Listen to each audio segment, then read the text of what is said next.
Bona tarda a tothom i benvinguts i benvingudes a la conferència Teoria de l'aferrament en processos judicials de família del grup de treball Psicologia Forense a la pràctica de la secció de Psicologia Jurídica de Tarragona.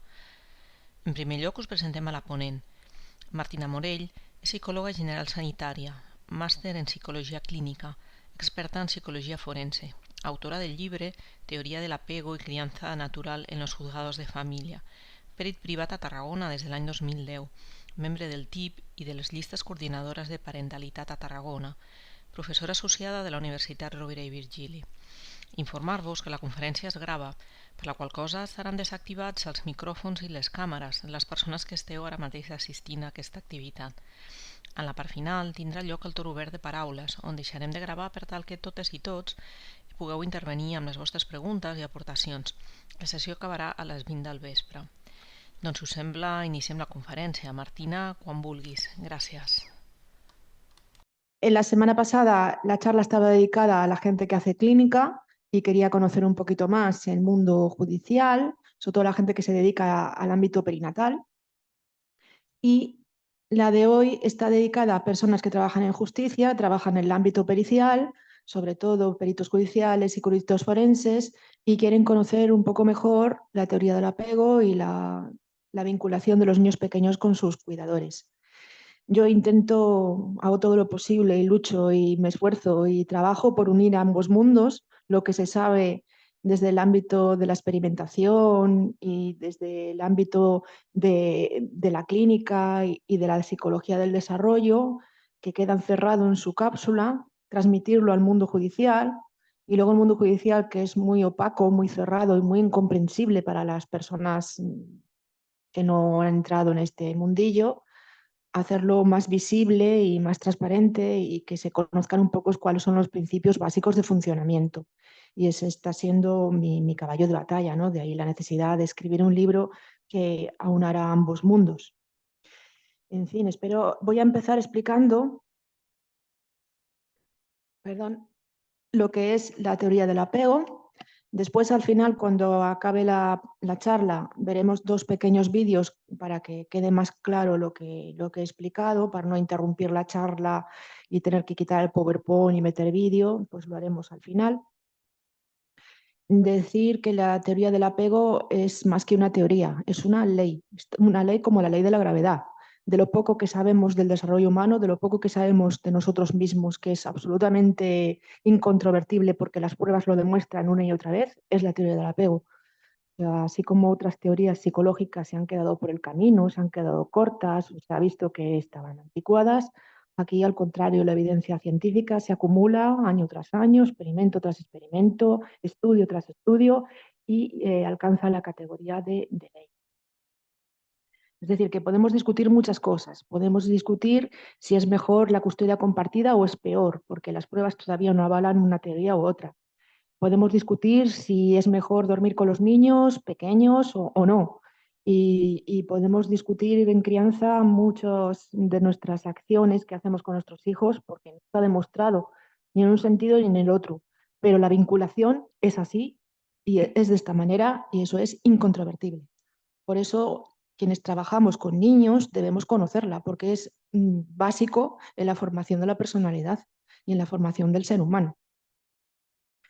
El primero en hablar de la teoría del apego, súper conocido, John Bowlby, y yo siempre digo que se conoció antes la luna, se llegó antes a la luna, que hablar de la teoría del apego, hablar de nosotros mismos, de nuestro propio autoconocimiento. Después de la Segunda Guerra Mundial, la OMS le encargó a Bowlby que trabajara y experimentara, o sea, que trabajara con niños que se habían quedado huérfanos porque veían que niños que habían sido perfectamente atendidos desde el punto de vista físico, sus necesidades físicas habían sido atendidas en orfanatos, había muchos niños huérfanos de la Segunda Guerra Mundial, sin embargo, tenían graves problemas en la adultez de alcoholismo, de dependencias, de comportamiento violento y de graves carencias afectivas. Y de modo que Bowlby, hablando partió desde un concepto anterior de la biología, que es la impronta, pues partió de esa base para llegar a lo que es la teoría del apego. Empezó hablando con niños de 0 a 2 años, de cómo estos niños se vinculaban a su madre. En principio se habló solamente de la madre, el padre no existía. Después se amplió hasta los 3-4 años y en la actualidad se habla del apego durante toda la vida del individuo, porque el apego que se ha formado en la niñez influye en cómo luego se desarrolla el apego con los propios hijos, con la pareja, con las relaciones sociales.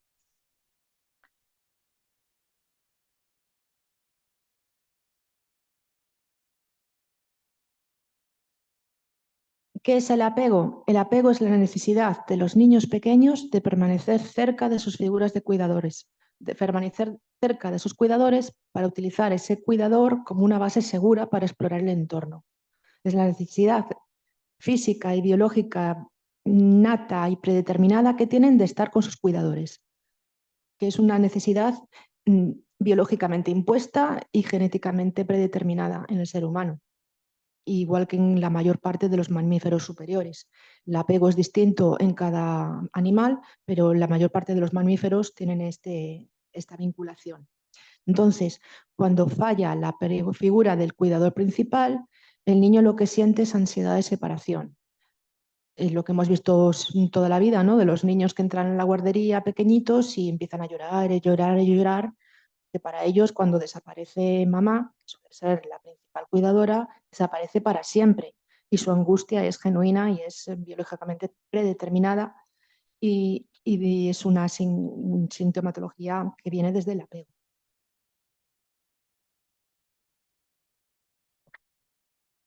Todos los niños tienen apego. Aquí no hay desapego, el desapego no existe desde el punto de vista de la biología del apego, solamente hay apego bueno y apego malo, apego seguro o inseguro. ¿Por qué? Porque si el bebé ha sido cuidado, aunque sea mínimamente, con ese cuidador establece un vínculo. Y si no ha sido cuidado, pues se muere, así de fácil. Es verdad que si el cuidado ha sido muy negligente o ha pasado por muchos cuidadores o nadie se ha vinculado con ese niño, el apego será muy inseguro, pero existirá ese apego. Lo que no puede haber es desapego o falta de apego. Hablamos de apego seguro y de apego inseguro. En el apego seguro, el niño tiene la seguridad, por eso llamamos apego seguro, de que su cuidador principal, y fijaros que digo cuidador, no digo madre. En los primeros años de la teoría de Bowlby se hablaba solo de madre, porque efectivamente son las madres las cuidadoras habituales, pero no tiene por qué ser la madre el cuidador principal. Y ese es un concepto que en jurídica tenemos que tenerlo muy claro, que la madre no siempre es la cuidadora principal, no siempre es la figura con la que se ha vinculado el niño. En fin, el cuidador es un cuidador atento a las necesidades del niño, que ha atendido al llanto, que ha estado ahí cubriendo sus necesidades físicas y emocionales y por lo tanto el niño confía en su cuidador y sabe que está ahí para protegerlo. Y entonces, pues, desarrolla con esa persona un apego seguro. Esto viene, lo veréis más tarde en un vídeo cuando lo ponga al final, de los experimentos en los años 70 de Maria Ainsworth, de la situación del extraño. La situación del extraño es una situación experimental, conductual pura y dura, nada de proyectivos ni cosas raras, experimental puro y duro. Es una sala donde hay un espejo unidireccional, de estos espejos que son espejo por un lado, pero por el otro puedes ver a la sala. Entonces se deja al niño de alrededor de 1 año o 2, se le deja con su madre jugando y lo interesante es que después sale la madre. Casi todos los niños lloran cuando sale su madre, pero no porque queden solos, sino porque se va su figura de apego, se va la persona que les cuida. Y lo interesante, lo que determina si es un apego seguro o inseguro, es cuando vuelve la madre y la reacción del niño. En el apego seguro, la madre consuela al niño, el niño rápidamente cesa el llanto y vuelve a jugar tranquilamente. En el apego inseguro,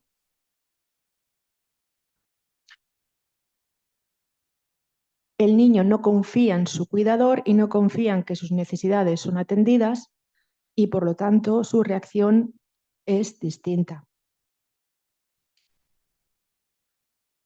Como tipos de apego inseguro, los tipos clásicos, luego hay otras discusiones, hay otros tipos de apego y otras introducciones, aportaciones desde ámbitos de la psicología del desarrollo, pero los tipos clásicos estaríamos hablando de un apego evitativo cuando el niño, cuando vuelve el cuidador, se aleja del cuidador. En vez de acercarse, se aleja y su reacción es fría.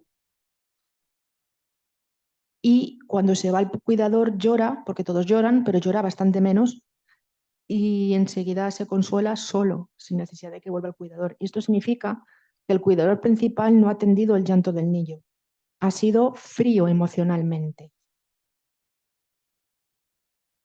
El resistente ambivalente, cuando el cuidador unas veces atiende el llanto y otras veces no. Unas veces atiende las necesidades básicas del niño y otras veces no. Y el niño tiene que insistir e insistir e insistir y llorar para que el cuidador, digamos, lo atienda. Entonces, en la situación extraña, lo que ocurre cuando vuelve el cuidador es que el niño no deja de llorar, no se deja consolar. Y su comportamiento es desorientado y tan imprevisible como el cuidador que es su figura de apego. Mary Main, que es seguidora de Ainsworth, y Ainsworth era seguidora o discípula de Bowlby, introduce un tercer tipo de apego que es muy interesante en psicología y que ha sido muy bien estudiado desde la psicología clínica, que es el apego desorganizado. ¿Qué ocurre cuando el cuidador es negligente, abusivo, maltratador, agresivo? Pues que el niño tiene lo que Barudy llama un doble vínculo. Por un lado, necesita acercarse a su cuidador porque de ello depende su supervivencia, su necesidad biológica le impele a acercarse al cuidador, pero la reacción al acercarse es de miedo, porque no tiene miedo, vamos, no se puede definir de otra manera. Por tanto, se acerca pero se aleja y su comportamiento se desorganiza, de ahí que se llame apego desorganizado. Unas veces es seguro, otras es inseguro, evitativo, mezcla todos los tipos de apegos anteriores y además introduce signos de miedo. Por ejemplo, se acerca con la mirada baja, no fija la mirada, se tapa la cara con las manos. Luego veremos en el detenimiento cuáles son estos signos de apego desorganizado. La vinculación, o sea, los tipos de apego y de apego inseguro y de apego desorganizado, hay una inmensa bibliografía desde la psicología clínica, que se han estudiado sobre todo niños en acogida o niños que se les ha retirado la patria potestad a los padres, donde se establece una correlación positiva entre el apego inseguro y los problemas psicopatológicos en la vida adulta. Y se establece una correlación indudable entre el tipo de apego en la vida adulta y el tipo de apego que se haya tenido en la infancia y cómo se desarrolla ese apego con los propios hijos y con la pareja. Aquí, cuando os pase la documentación del curso, os he puesto el enlace al vídeo que veremos luego sobre la situación extraña y los tipos de apego. Aquí, el primero, aquí es los tipos de apego muy bien explicados, muy gráficamente explicados. Y después veremos, también aquí tengo un vídeo hacia la situación extraña. Hasta aquí, si hay alguna pregunta en el chat, por escrito, hasta aquí estamos hablando de ciencia, de experimentación, de datos, de investigación, de años y años de bibliografía recopilada en todo el mundo. Se ha medido el tipo de apego en todas las culturas posibles. Sí hay diferencias culturales según se trata a los niños. Por ejemplo, en Japón los niños son menos independientes que en Estados Unidos, se apegan más a la madre, están más cerca a la madre, que en Estados Unidos se fomenta mucho la independencia de los niños y se ven diferencias, pero los tipos de apego siguen siendo válidos y universalmente establecidos. Decir que el apego se establece hacia los 8 o 9 meses de edad. Anteriormente, el niño cuando nace prefiere a la madre nada más nacer porque la reconoce por el olor y por el sonido, reconoce su voz y reconoce su olor. Entonces prefiere a la madre, pero en esos primeros meses de vida, lo podréis comprobar, se deja coger por cualquiera y se deja consolar por cualquiera y no ha establecido todavía un vínculo con nadie. Con lo cual, si la madre falla, si la madre no está, de forma natural puede establecer vínculo con la persona que la sustituya. Y esto es un arma de supervivencia muy grande, porque no necesita estar vinculado a su madre. Cualquiera puede establecer ese lazo, cualquiera, hombre o mujer. A partir de los 8 o 9 meses de edad ya tiene una persona de apego principal, una figura de apego principal, que es la persona que habitualmente lo cuida. Puede establecer apegos con más de una persona, apego principal con 2 personas, pero no más personas lo que hacen es desestructurar el apego.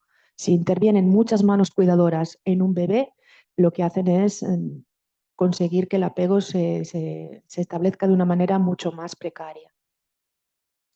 Para que 2 personas, y esto tiene su importancia desde el punto de vista de la custodia, papá y mamá idealmente, tengan un apego principal con el bebé, tienen que repartirse el tiempo a la mitad.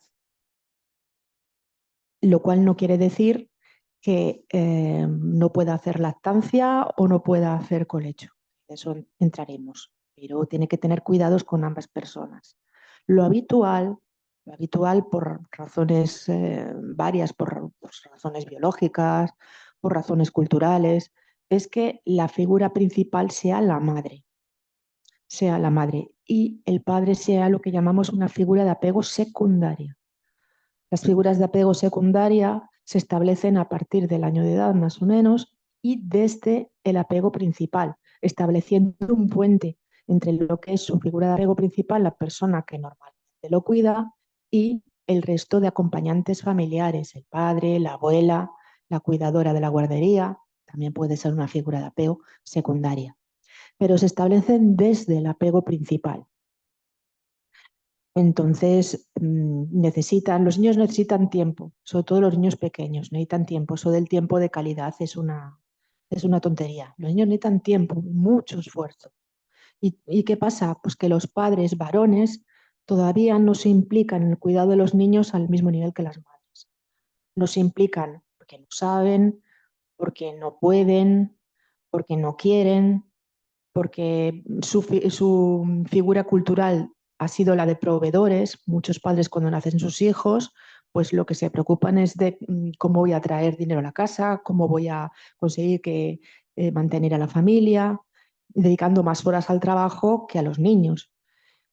Otras veces no se les deja. Cuidado, porque las madres a veces acaparan a los niños, su instinto les dice protégelo y lo protegen de todo y de todos, lo cual desde el punto de vista biológico es adaptativo, pero a veces no dejan que otras personas intervengan en el cuidado de los niños. Es muy típico que la madre diga, no, no, no, no, si no estoy yo, qué desastre, el niño ya no come las papillas trituradas como tienen que ser, como yo las hago, y tiene que ser vegetariano y tiene que ser y solo yo puedo hacer las papillas como el niño las necesita. Y no dan pie a que el padre se vincule a sus hijos, sin intervenir la mala fe, simplemente porque culturalmente venimos de muchos años de tradición en las cuales las madres pues, han sido las cuidadoras principales. Y esto no es discutible. Hay padres que tienen más relación con sus hijos una vez se ha separado la pareja que cuando la pareja estaba junta. Y no necesariamente porque sean malos padres en absoluto, sino porque, bueno, pues así se ha establecido la sociedad y las cosas cambian, pero cambian pues muy lentamente.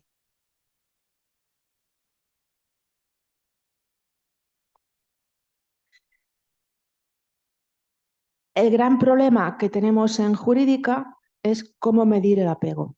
No hay ninguna medida del apego que sea adaptada a jurídica, ni en España ni en ningún país que yo haya revisado bibliografía, o al menos que yo sepa.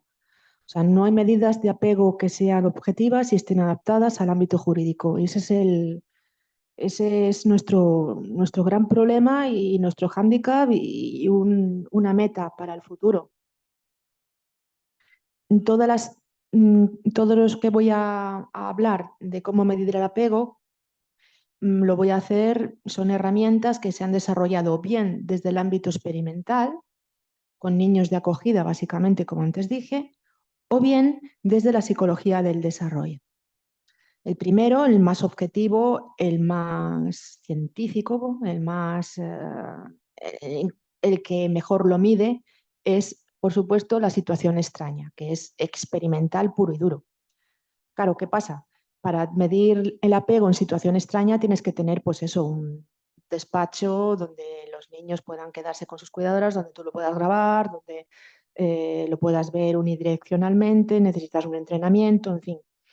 Y además tendríamos el problema de que probablemente nos acusarían de no estar siendo éticos porque estamos haciendo llorar a los niños.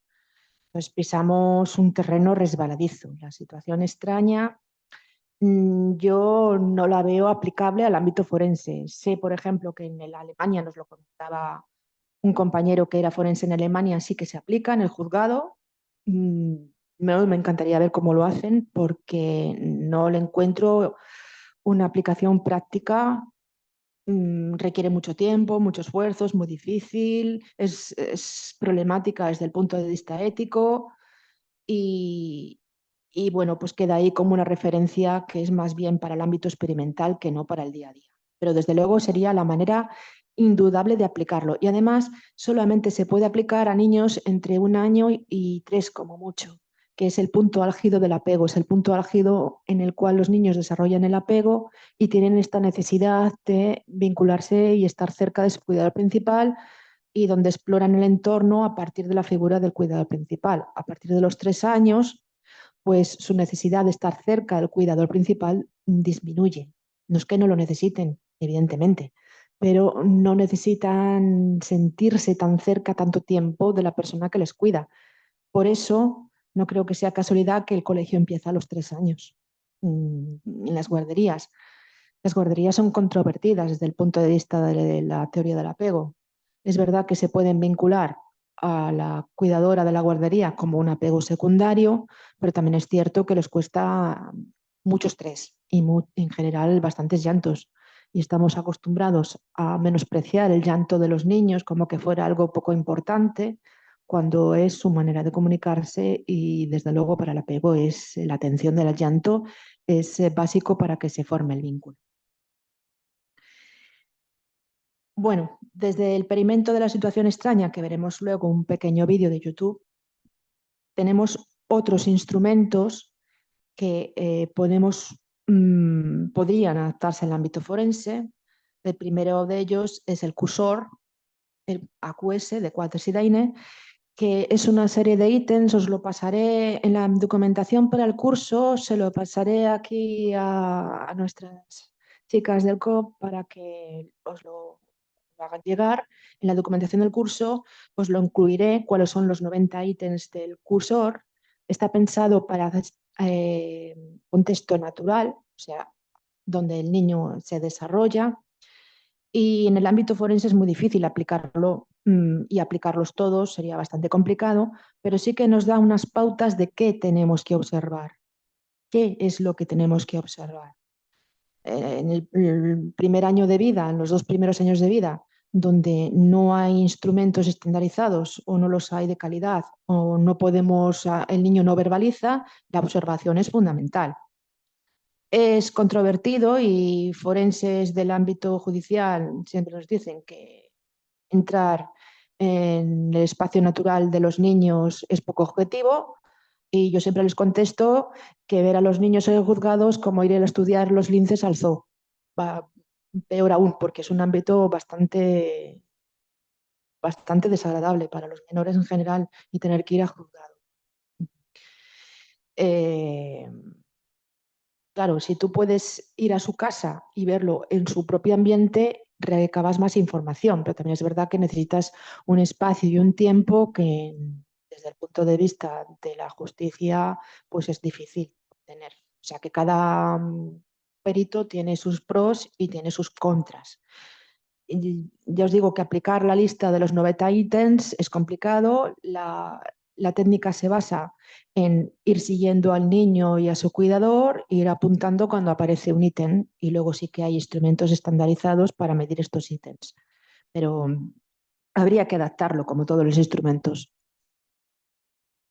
El siguiente de los instrumentos de los cuales me gustaría hablar es el de historias incompletas, que yo lo uso mucho en consulta y que algún día espero sea mi tesis doctoral adaptar este instrumento a forense. Historias incompletas consiste en una serie de historias que las primeras adaptaciones, en la clínica son 9 historias que las empiezas y el niño tiene que acabarlas. Es decir, coges una casita, los muñecos del Playmobil y empiezas a representar las 9 historias de, el test. Una de ellas, por ejemplo, es la del zumo derramado. Los miembros de la familia están sentados en la mesa y el niño sin querer tumba el zumo y tú lo representas con los muñecos. Y a partir de ahí el niño tiene que decir qué haría la persona que sea su cuidador o que estés explorando, mamá, papá o la persona que tengas que evaluar.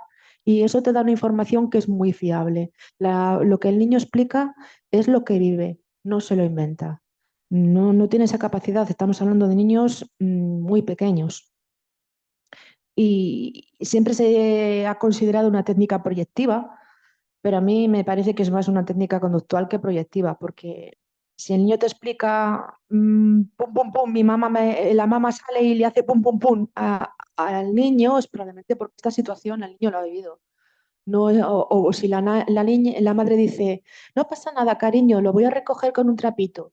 Y ayúdame y cógete un trapito y recógelo. Esto el niño no se le puede inventar, no tiene capacidad para inventárselo, sino que son situaciones reales que te está explicando de su vida cotidiana.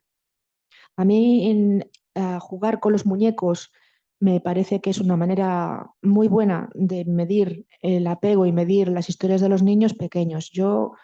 Mis compañeros muchas veces me dicen que es más fácil medir a los niños más mayores porque verbalizan. Y yo creo que no, que es más fácil saber qué está ocurriendo en una familia con los niños pequeños, porque los niños pequeños tienen mucha menos capacidad de mentir.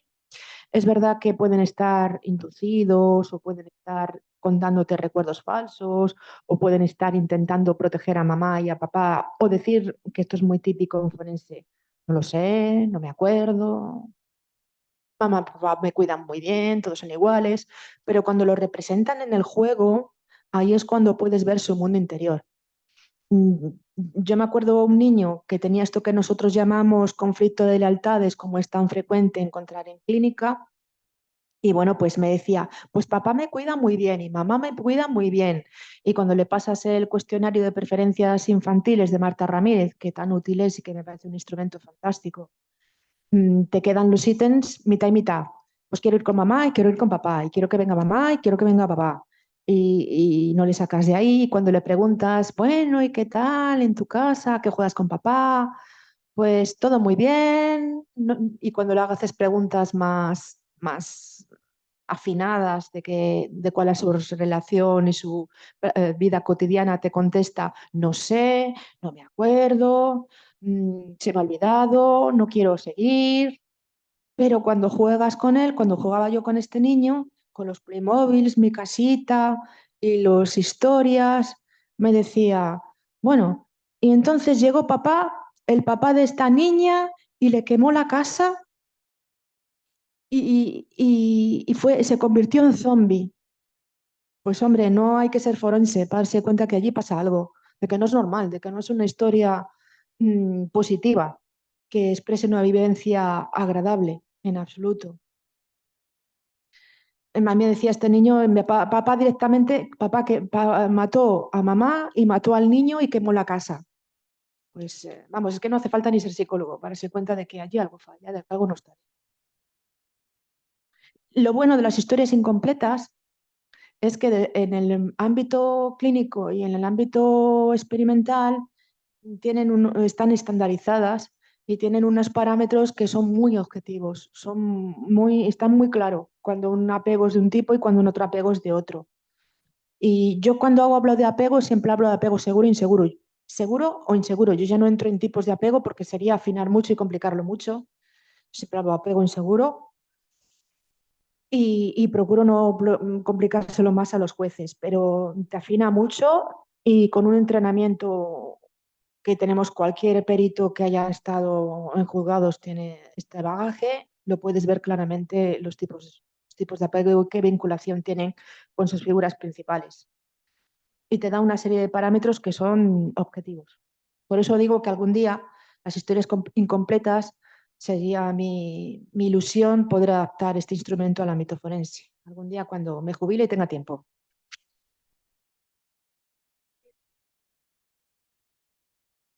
Pues toda la vida del individuo, toda la vida del individuo con adaptaciones. Hay adaptaciones para adolescentes, hay adaptaciones para...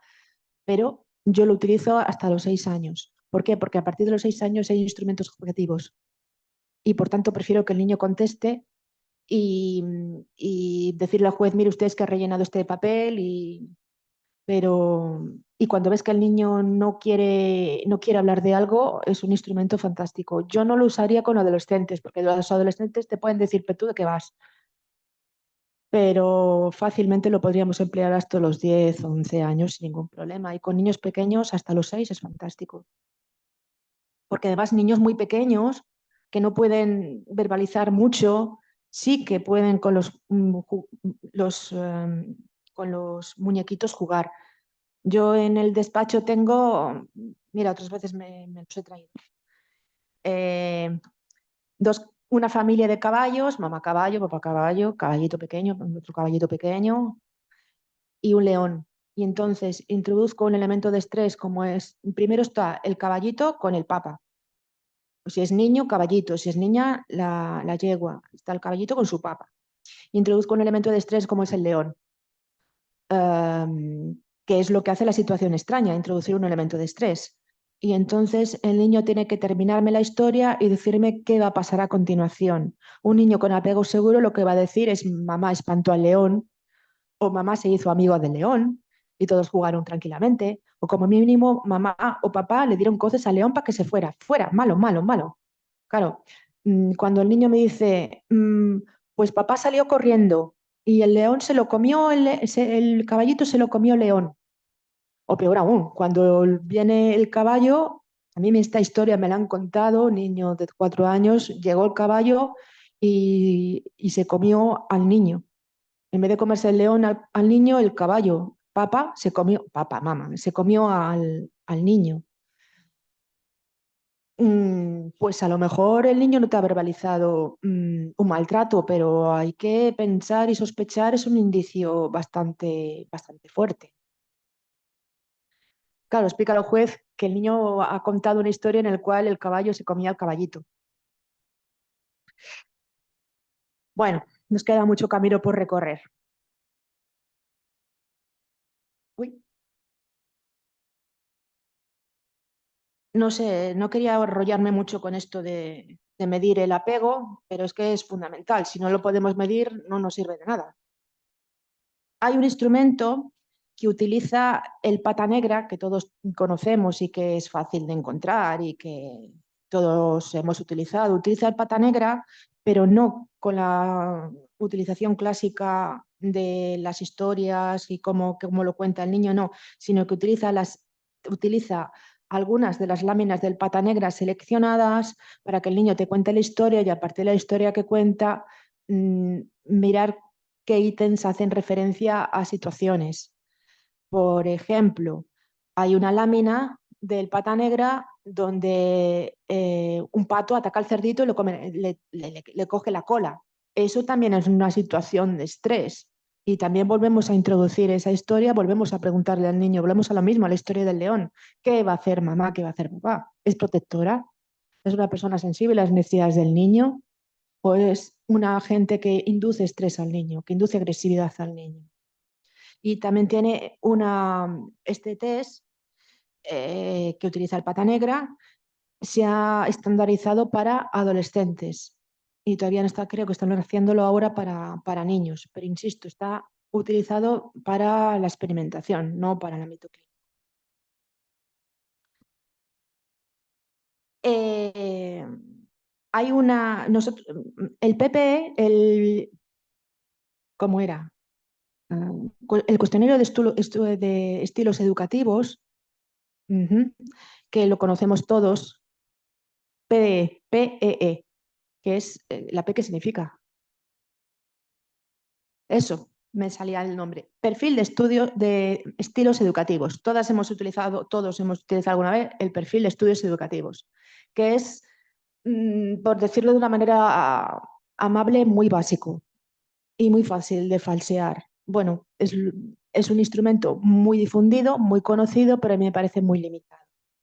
Para niños pequeños propongo otro instrumento que es parecido, un poquito más estandarizado y un poquito más, que entra más en profundidad y con más ítems, que es la escala de parentalidad positiva, que además es gratuita, que también es gratuita. Y esa escala de parentalidad positiva también tiene varias subescalas para niños desde 0 años. O sea, son cuidados que se tienen con niños de 0 años. Lo malo de esta escala es que no tiene ítems que te digan si la persona está falseando las escalas. Claro, están pensadas, vuelvo a insistir, para la clínica, no están pensadas para que la gente falsee y miente. Pero bueno, es un poquito más completa, o me parece más completa que el anterior instrumento del que hablamos. Aquí os dejo la referencia, podéis encontrarla en internet fácilmente y os digo que es gratuita.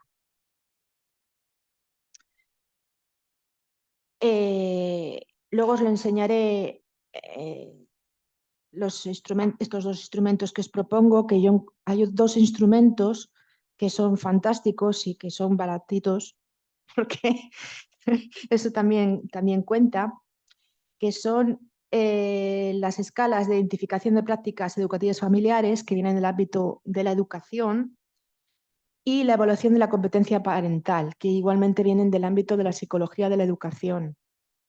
Son dos instrumentos, luego cuando acabemos os los enseño, que son muy asequibles y que tienen la gran virtud de que comparan lo que los niños dicen con lo que los padres cuentan.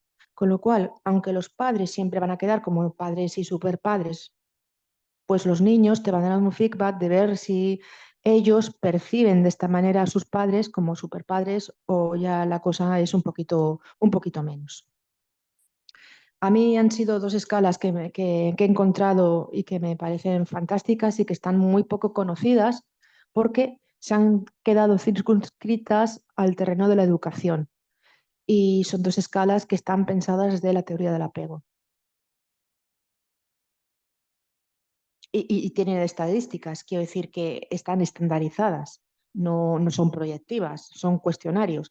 La escala de identificación de prácticas educativas familiares, el de Alonso y Román, tienen además una subescala pensada para niños de 3 años, que son con dibujitos. Fijaros lo que es poder decir un niño de 3 años lo que piensa de sus padres de una manera objetiva y estandarizada. Pues es muy útil, porque además da pie a que el niño te cuente y que te diga más cosas. El único defecto que le veo yo a esta escala es que es un poquito larga.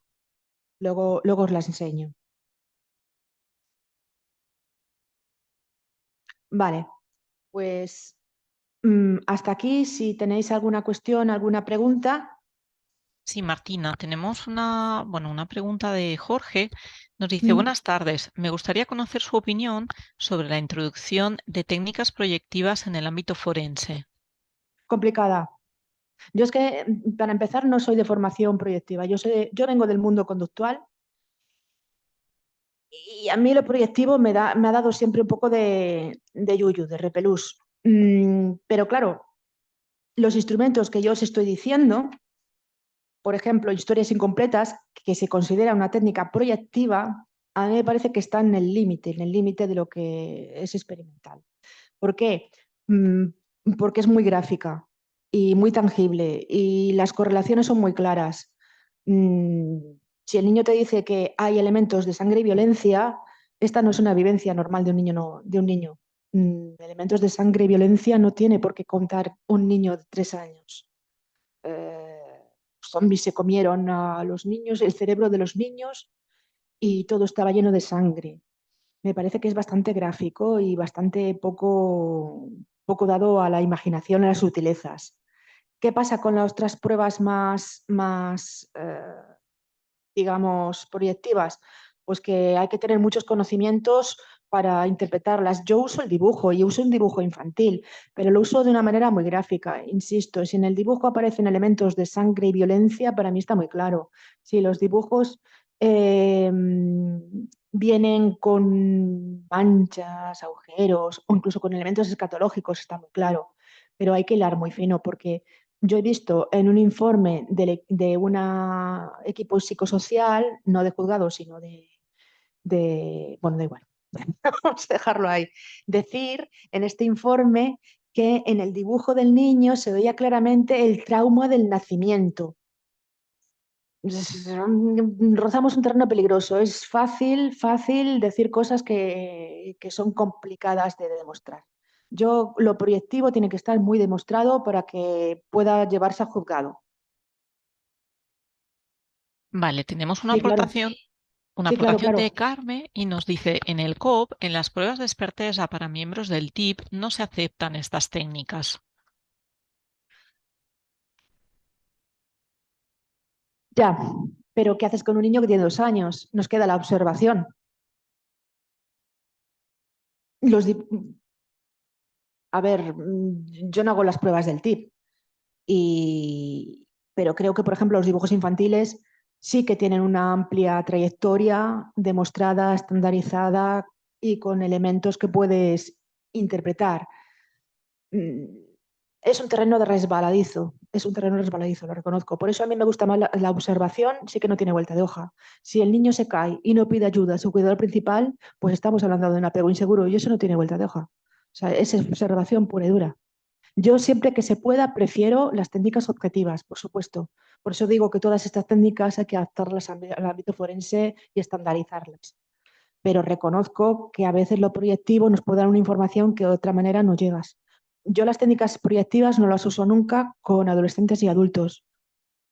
Y cuando las utilizo a niños, las utilizo de una forma, creo, o intento que sea muy objetiva. Pero no tengo más que una opinión personal sobre. Ujú. Carmen nos comenta que está totalmente de acuerdo en esta respuesta que tú le proporcionas. Jorge aprovecha para también agradecerte tu respuesta. Y María Teresa nos dice, ¿y podría también que describa algo de una película inadecuada y no una vivencia personal? No, en principio no. Bueno, a ver, todo es posible. Si te describen una escena de sexo, a lo mejor ha visto una escena de sexo. Los niños pequeños son muy literales. O sea, lo que te cuentan es normalmente lo que han vivido.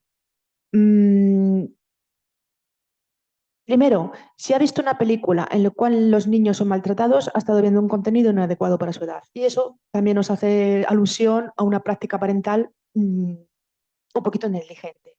Entonces, si ya nos cuenta algo que no debería haber visto, pues evidentemente tenemos un indicio de que algo también está fallando. O sea, lo mires por donde lo mires, te da información. Siempre, por supuesto, hay que contextualizar, por supuesto, y hay que hablar con el niño y dedicarle su tiempo y su espacio. Y, por ejemplo, os pongo un ejemplo. Una vez un niño pasando el test este que he dicho que han estandarizado y han adaptado del pata negra, todas las láminas hacían referencia a zombies. Yo ya estaba, tenía, yo qué sé, no me acuerdo cuántos años tenía el niño, 5, y todo eran zombies, todo eran zombies, todo eran zombies. Yo ya estaba con los pelos de punta. Digo, ¿dónde sale tanto zombie? Pues sale tanto zombie de que el niño juega a un juego, jugaba obsesivamente con su padre a un juego de zombies. Pero es que jugar a un juego de zombies con un niño de 5 años no es adecuado. Ya está. O sea, no hay vuelta de hoja tampoco. O Ujú. sea, De momento no hay más preguntas en el chat, Martina. ya os digo, como es un terreno inexplorado, porque hasta ahora la teoría del apego no se había aplicado al forense, había quedado circunscrita a lo puramente experimental con alguna aplicación en clínica, sobre todo con niños de acogida o con niños traumatizados, pues hay cosas que lo único que puedo dar es mi opinión personal. No, es un campo en blanco, es un campo de experimentación para los años venideros.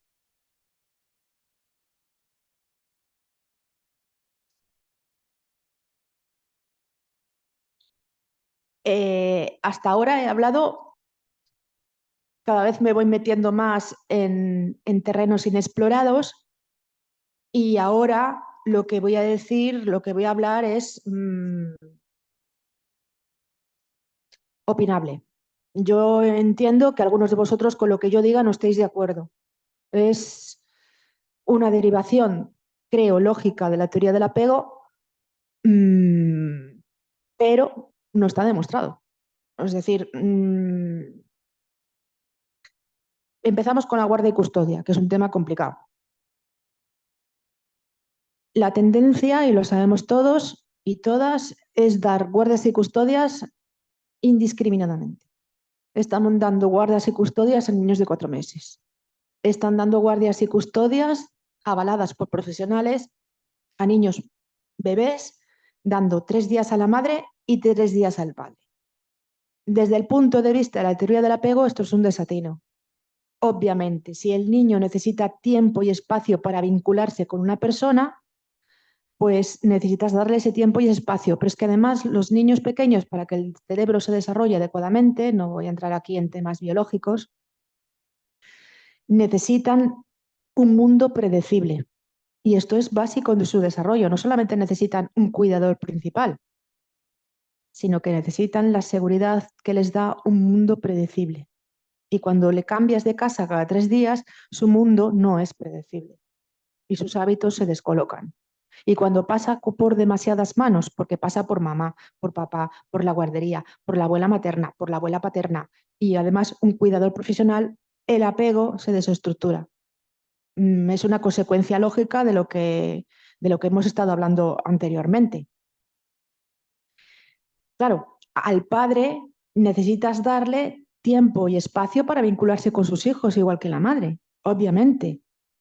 El régimen de custodia que había hasta hace pocos años de dar a niños pequeños una tarde con papá o 2 tardes con papá y fines de semana alternos, pues es estresante para el niño porque el niño siempre está empezando, para él el padre es un desconocido, por lo tanto su vinculación va a verse perjudicada por el estrés y no das tiempo al padre a establecer un vínculo con su hijo, es que eso tampoco puede ser. Entonces, ¿cuál es la solución? Pues es que no hay solución, o sea, yo no tengo varita mágica. Mi teoría personal, insisto que es personal porque de toda la bibliografía que yo he podido leer, todavía no he visto un estudio completo, serio y de largo alcance que mida una cosa y otra, más están basados los estudios en opiniones que en certezas. Es que mejor que el niño tenga un cuidador, preferentemente la madre si esta ha sido su cuidadora principal, y no siempre la madre es la cuidadora principal y no siempre la madre es la mejor cuidadora, ni muchísimo menos. Y que el padre tenga oportunidad de estar con sus hijos unas horas al día y progresivamente aumentar este tiempo. Y introducir las siestas antes que las pernoctas. Las siestas para el niño son igual que la pernocta porque para él es dormir y despertar y en cambio es menos estresante y vas creando un vínculo que luego permite que las pernotas sean menos complicadas. Es mi opinión. E insisto que es opinión. Desde el ámbito feminista se sostiene que las custodias compartidas, incluso a niños mayores, pues rotundamente no. Y los padres protestan y se quejan de que quieren estar con sus hijos como es lógico y natural. Entonces, una solución estandarizada para todas las familias yo creo que no hay, que tiene que mirarse cada caso particular, porque insisto que no siempre la madre es la figura de apego principal y no siempre la madre es buena madre y no siempre la madre es cariñosa y protectora y no todos los hombres son maltratadores. Hay que darle a los hombres la oportunidad de cuidar a sus hijos porque pueden y deben implicarse en el cuidado de los niños. Y eso hay que compatibilizarlo desde mi punto de vista con la lactancia. Yo he estado este fin de semana en un congreso específico de lactancia y es terrible tener que decirle a una madre que está lactando, una madre sobre todo con las madres que están de lactancia prolongada, sabiendo que la lactancia prolongada tiene unos beneficios psicológicos y físicos para el niño que son mm, irrebatibles. O sea, eso también es ciencia con mayúscula.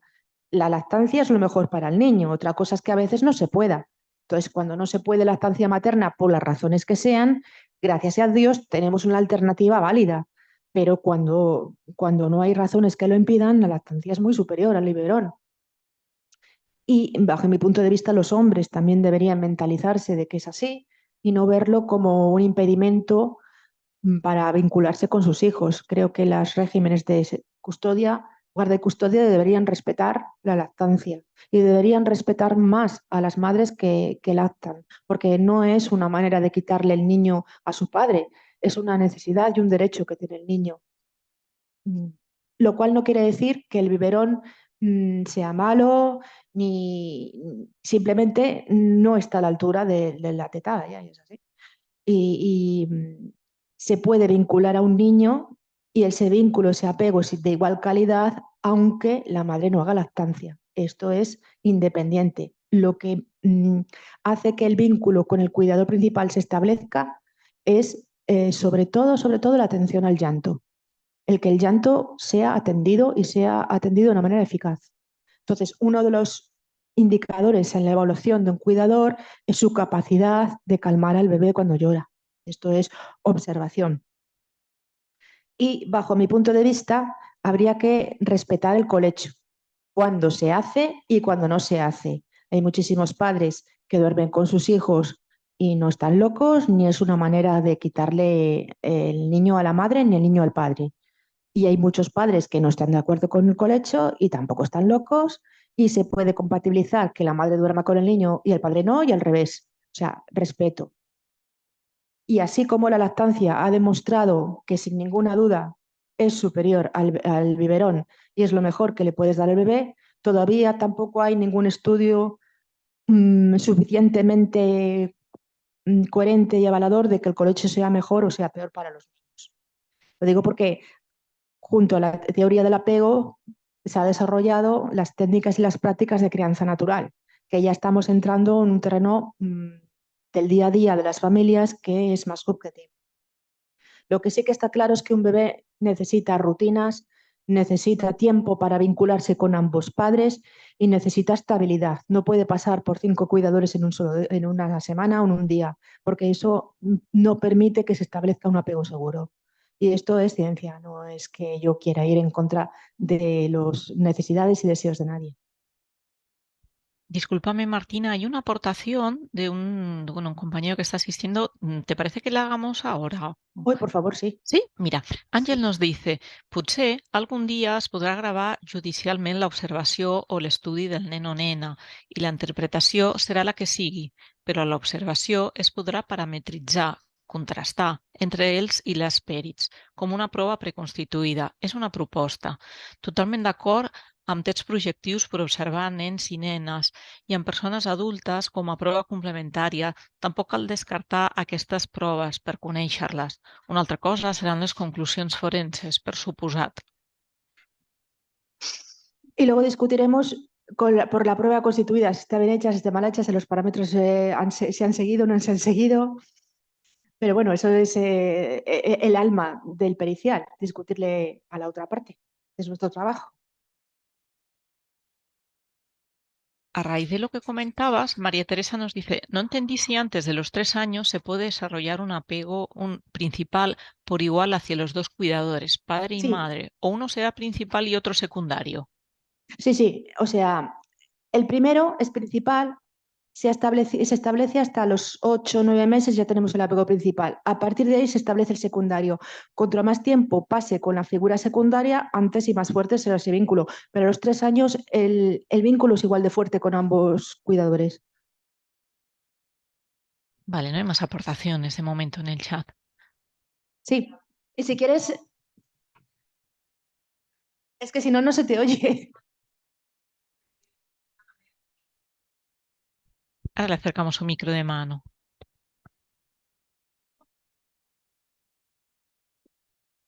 Es que el formato híbrido a veces es complicado porque tienes que equilibrar. Sabes que estás siendo grabada, ¿no? Das consentimiento para tus datos personales, ta, ta, ta.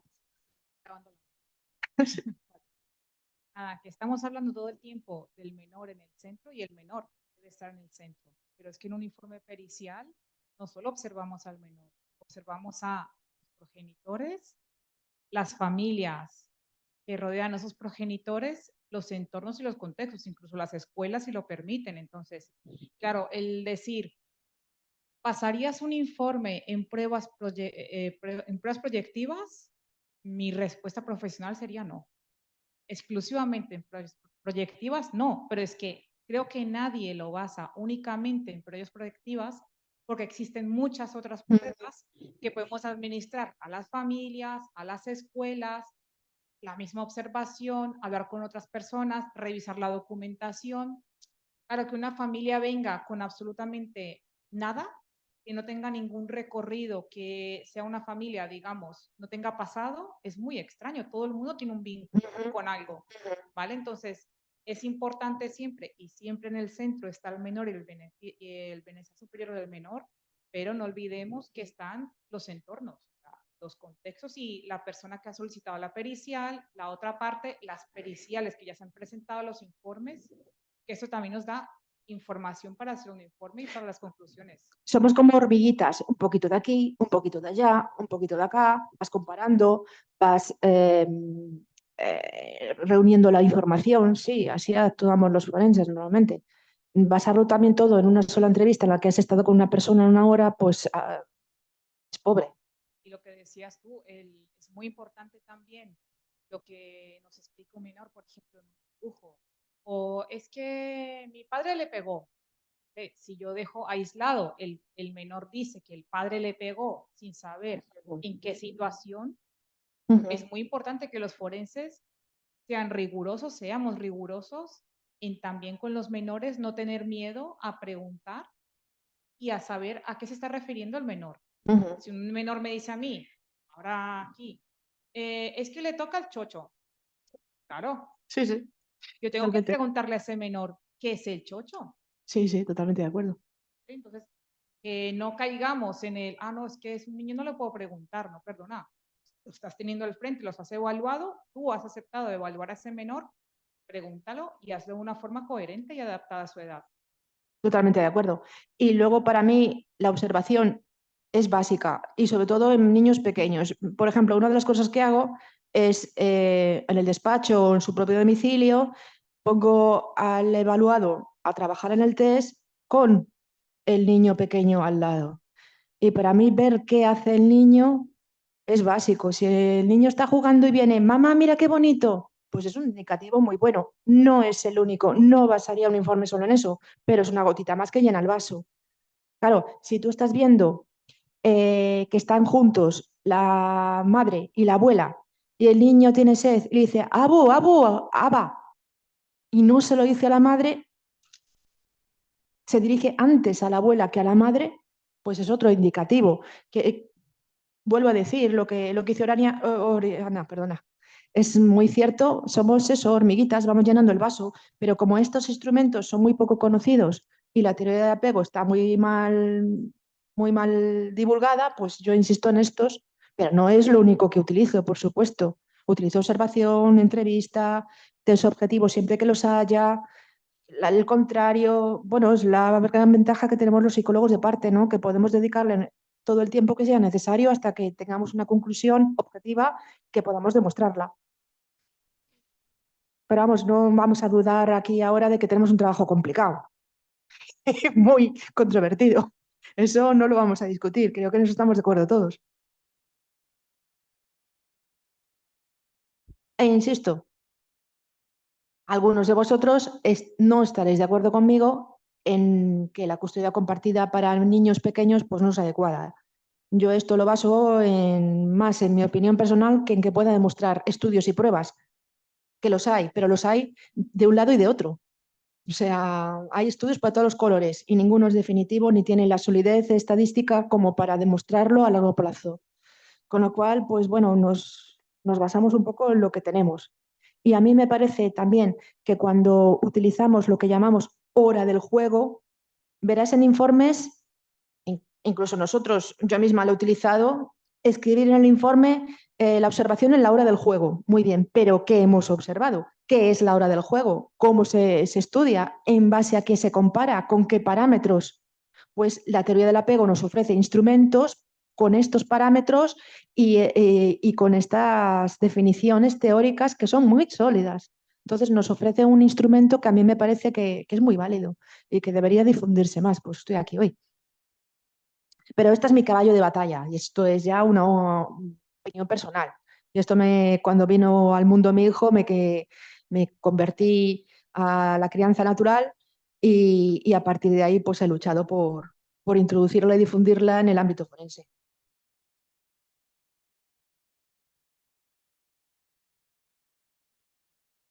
Sí, en las guardias y custodias deberíamos examinar cada caso particular porque ninguna familia es igual que otra y no se pueden establecer normas generales.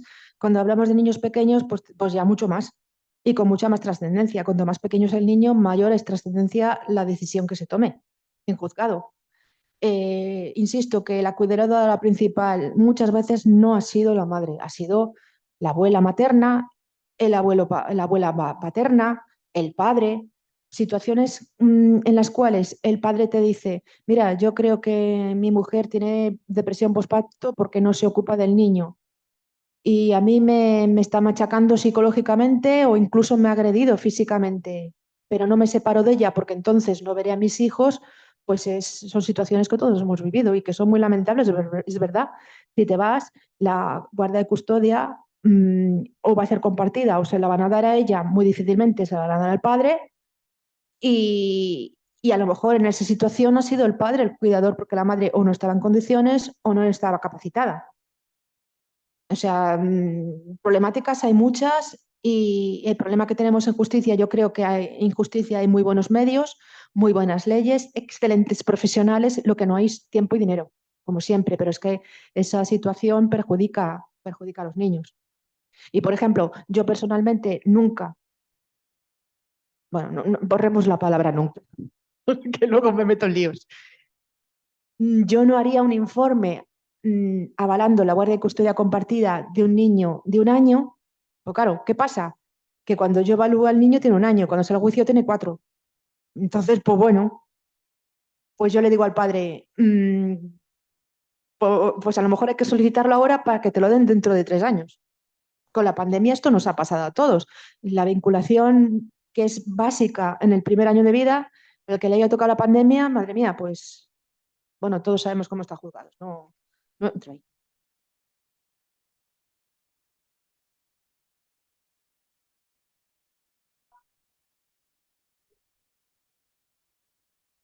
Bueno, supongo que todos conocéis la herramienta TAP Orienta, que es la app que hizo el equipo técnico que hizo desde juzgados y que me parece fantástica. Me pareció, bueno, yo la firmaría, vaya. No son reglas generales, no son, claro, insisto, cada caso es un mundo, ¿no? Pero son algunas orientaciones desde sentido común y desde la teoría del apego. Eh, Yo no daría pernoctas hasta que el vínculo no hubiera un vínculo seguro con con el cuidador no custodio. Sé que las pernoctas son muy conflictivas, y yo entiendo la necesidad de los padres de querer estar con sus hijos, lo entiendo perfectamente, pero ¿de qué te sirve tener a tu niño si va a estar toda la noche llorando pidiendo la teta?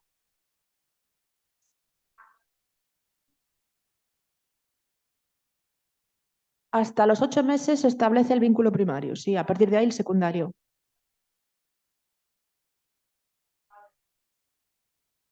Ujú, ujú. Esa sería mi idea, sí. No sería lo mejor, sería lo menos malo. También es un poquito lo que pasa en las relaciones normales de familia, lo habitual, y digo habitual como lo que más vemos es que la madre durante los primeros meses de vida sea la cuidadora principal y el padre aporte. Pues esto mismo cuando están separados.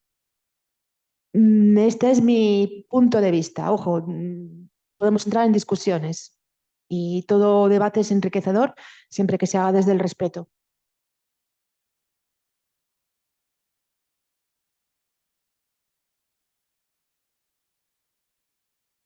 Bueno, vamos bien de tiempo. Si queréis hacer alguna aportación más sobre guardia de custodia o queréis comentar o no estáis de acuerdo y queréis comentarlo, pues lo podemos hablar. Lo mismo. No hay diferencia. Al bebé le da igual que sea padre, que sea madre, que sea gay, que sea transexual, que sea amarillo, que sea verde. Es que le da lo mismo. Aquello de que el niño necesita a sus padres, necesita a papá, o el niño necesita a mamá. No, el niño necesita a alguien que le quiera y le cuide, con capacidad para quererle y cuidarle de manera efectiva, a nivel emocional y a nivel...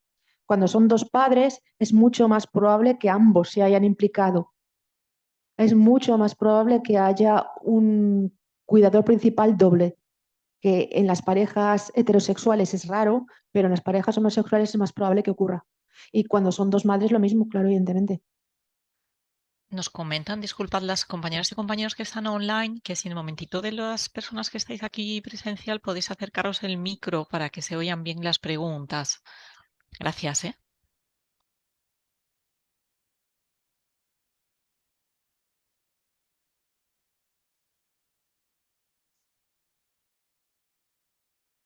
Como semana sí, semana no, no. Como día sí, día no, menos. Yo establecería un cuidador principal. Entiendo que es problemático porque ambos han colaborado, pero ya no solamente por el apego, sino por los hábitos y rutinas. El niño necesita eso, la seguridad de que el mundo es predecible, intentar predecir su mundo. Sería más fácil, por ejemplo, introducir pernoctas e introducir la custodia compartida. Sería más rápido y más fácil. Y antes.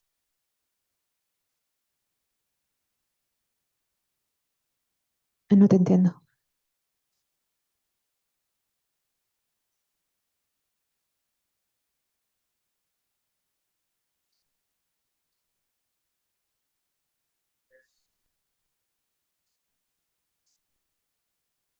Ajá. Pues el que esté más dispuesto a la coparentalidad, el que esté más abierto a que el otro colabore, al que sea menos posesivo. Bueno, es delicado. Mm, Cuando eres psicólogo de parte, tiendes a ver las cosas desde tu parte y nunca hay equilibrio total. Siempre verás las cosas desde tu parte, hasta cierto punto, hasta donde es razonable, hasta donde es ético. Pero tienes tendencia también porque la examinas más y tienes más tiempo con ella a ver las cosas desde el punto de vista de tu parte, por eso eres de parte. Es nuestro gran problema, claro. Es delicado, o sea, no es un tema donde haya respuestas firmes de sí o no, blanco y negro.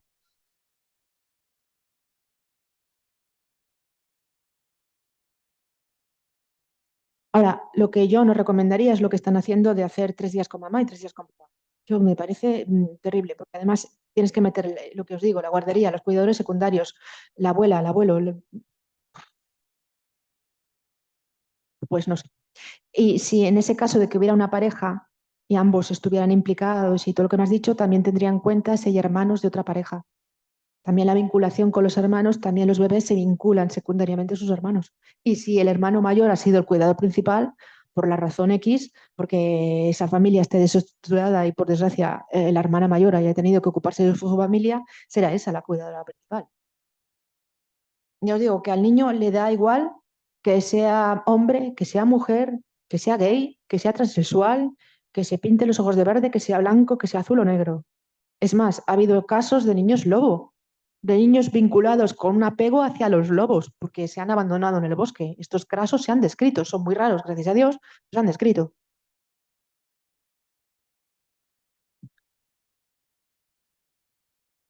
Ah, esto me falta. Ahí, vale. Sí, ¿A partir de qué edad podemos hablar que un niño puede abrir digamos, el abanico de apego? hacia el año. Vale, hacia el año ya puede vincularse a más personas. Ujú. No hay una limitación como tal de que digas, es que el niño solo puede... No, no, no. Y además, en apego hay una limitación desde el punto de vista teórico, y es que se ha estudiado el apego como algo global.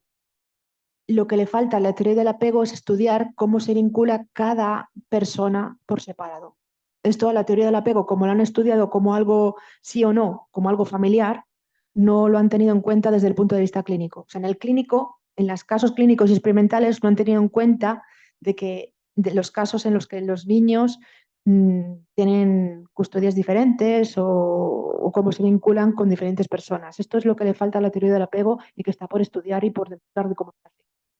Es decir, es una historia, la teoría del apego está incompleta y falta mucha investigación y faltan mucho rodaje. Lo que sabemos lo sabemos seguro, pero falta mucho por saber. Claro, está incompleta, pero lo que sí se sabe, por ejemplo, lo pregunto, es si en la infancia el niño tiene problemas de apego, en el futuro tendremos un adolescente y un adulto con problemas de vinculación emocional, ¿o no? Sí, no es 100% porque las personas tienen capacidad de resiliencia, intervienen otros factores, como por ejemplo que haya tenido más tarde un vínculo seguro con una figura protectora o que la persona sea capaz de hacer un trabajo terapéutico, pero sí, eso es indudable, que se ha tenido problemas en la infancia, pero esto lo sabemos todos, que las personas que vienen a consulta en muchísimos casos han sufrido maltrato en la infancia. Y las personas que han sufrido maltrato en la infancia, no voy a decir todos, por suerte, pero hay un alto porcentaje de gente que maltratará a sus hijos y a sus parejas. O sea que la relación es evidente y ahora sabemos que se canaliza a través del apego. O sea, lo que poco que sabemos lo sabemos seguro y es indudable. Nos queda mucho por saber y mucho por investigar. Y en el ámbito forense todo. Y, y no solo eso, el apego también tiene una aplicación que no se utiliza y que ha sido obviada hasta ahora, que es en el ámbito penal. Es decir, la huella psíquica del maltrato en niños pequeños no es el estrés postraumático, es el apego desorganizado. Es mi teoría. Esto lo digo como teoría, porque no se ha demostrado. ¿Vale? Esto es una teoría mía, no se ha demostrado. Pero, pero desde luego, si el apego desorganizado luego tiene correlación con los problemas de personalidad en la vida adulta, pues no sé, es como blanco y encaja, ¿no? Niño, cuando tiene una persona cuidadora que es negligente, establece el doble vínculo de te quiero pero te odio. Los niños quieren a sus maltratadores, que eso es algo que a los jueces no se les mete en la cabeza. Que un abusador, el niño lo quiere y lo protege y lo defiende porque le quiere, porque tiene un vínculo de apego con esa persona, lo cual no quiere decir que no haya sido un mal padre o mala madre o un abusador. Esto, metérselo en la cabeza en los jueces es complicado. Claro, el niño quiere estar con papá, pero eso no quiere decir que papá no haya abusado de él o no haya habido una negligencia por parte de mamá.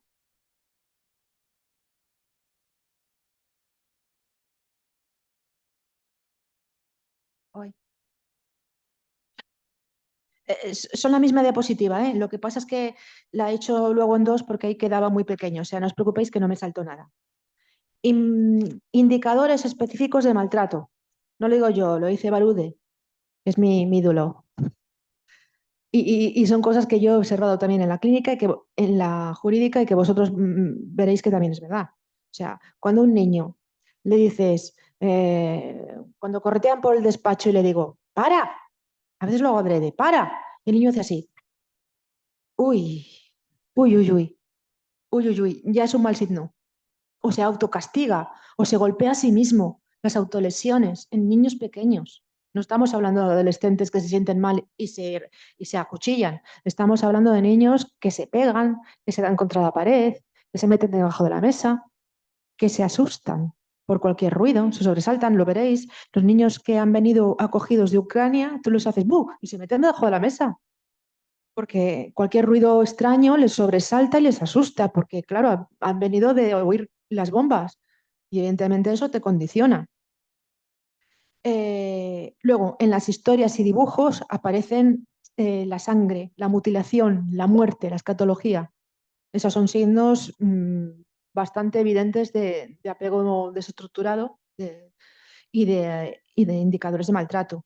Pero además los juegos extraños, inconexos, repetitivos, pobres en contenido. Voy a jugar a que me pongo contra la pared y este juego del pilla-pilla para y coge, lo que hace el niño de 3 años es ponerse contra la pared continuamente. ¿Por qué? Porque le castigan contra la pared. Entonces el niño se autocastiga y en el juego lo expresa y lo manifiesta. Los movimientos contradictorios. Para mí una prueba muy importante de apego seguro, que evidentemente, volvemos a lo mismo, no basaría un informe en esto, pero le digo al cuidador que yo estoy examinando, agáchate y llama al niño. Y agáchate, abre los brazos y llama al niño. Estamos hablando de niños pequeños. Y el niño, la reacción habitual, salvo que esté entretenido en algo, si pasa por allí la patrulla canina, no nos vale. Pero la reacción normal es correr hacia el cuidador. Y lo normal es cuando el niño sale del colegio pequeño, se abraza a la persona que le viene a recoger. Esa es una reacción sana. Cuando el movimiento es contradictorio, viene hacia el cuidador, pero luego se va, o cuando el niño se cae y no pide ayuda a la persona que está con él, pues son indicadores de que algo va mal. O cuando lo llama a mamá o su padre y van así. Claro, no es sano, no es saludable, no son buenos indicios. No quiere decir que porque el niño lo haga una vez signifique que esa persona lo maltrata, pero si esa es su reacción habitual y la has observado varias veces, sospecha de que hay un maltrato. O la disociación, que la podemos ver en niños pequeños. Yo recuerdo un niño en medio del parque, estábamos jugando al pilla-pilla, jugando yo con él, porque la forma de ganarse a los niños es jugar. Y cuando consigues que un niño pequeño juegue contigo a juegos de movimiento y se ría contigo, te lo has ganado. Y cuando te lo has ganado, te va a contar sus cosas y su mundo y se va a abrir. Entonces estábamos jugando al pilla-pilla y el niño de repente, en medio del parque se queda absolutamente quieto y parado. Juanito, Juanito, Juanito, ¿quieres un helado? Cariño, ¿quieres un helado? Y el niño quieto parado, absolutamente descolocado. Eso es una disociación, más claro el agua. Por eso lo que insisto mucho en observar a los niños pequeños que su comportamiento no lo pueden fingir.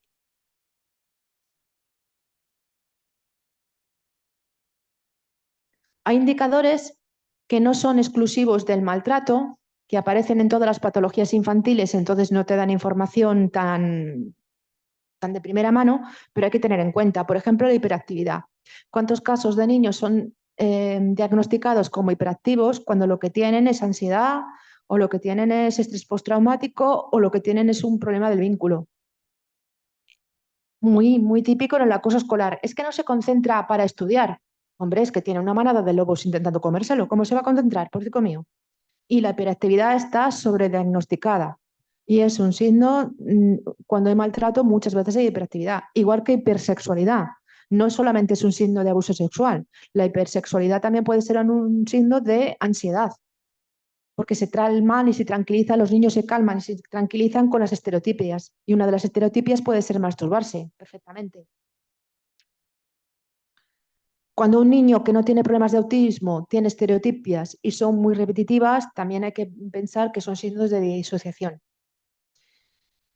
Acercarse demasiado a desconocidos. Los niños tienen una prudencia natural hacia los desconocidos. Esto de decirle al niño, no vayas con desconocidos, que los niños no van con desconocidos. Normalmente no van. Cuando van con desconocidos y van con demasiada facilidad, porque hay que sospechar de que puede haber un problema de vínculo. O al revés, cuando hay una excesiva desconfianza y no se sociabilizan bien, ni con sus iguales ni con los adultos. Esta también es muy típica, que es la falta de contacto ocular. Todos sabemos que los niños con problemas de autismo no hacen una fijación ocular, pero además los niños que tienen problemas de vínculo tienen este problema, que no hacen contacto ocular, porque lo que hacen es bajar la mirada y lo que hacen es esconderse. Las conductas arriesgadas. Es verdad, los niños no tienen la percepción del peligro que tenemos los adultos, por supuesto, y todos los niños hacen burradas, por supuesto.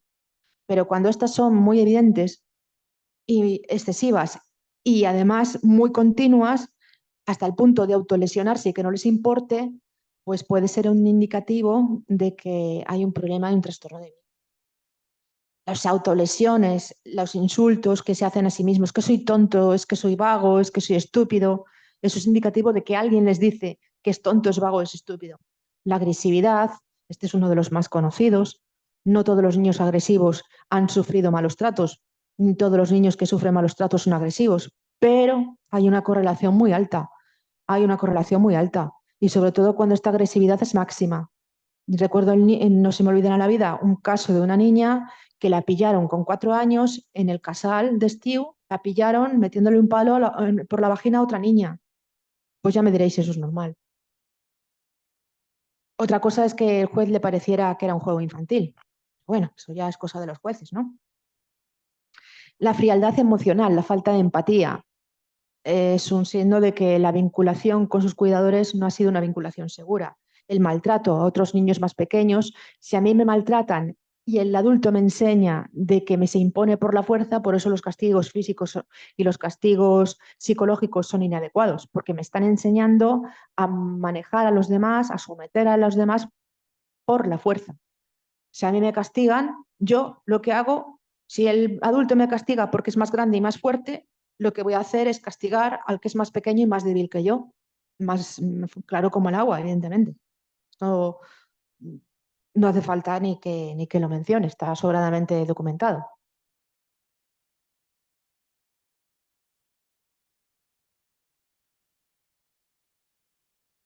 Las rabietas.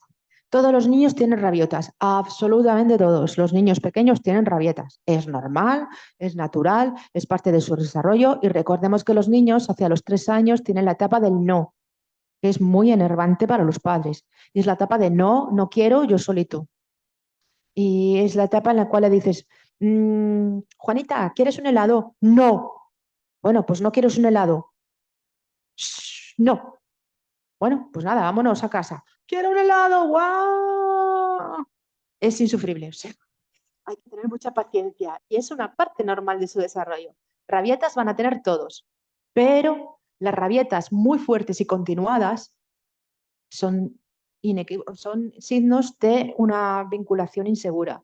Cuando son muy fuertes y muy continuadas y sobre todo si no hay manera de calmar al niño. Si el cuidador no es capaz de calmar al niño, hay un problema en el vínculo, porque precisamente lo que define a un buen cuidador es la capacidad de calmar el llanto.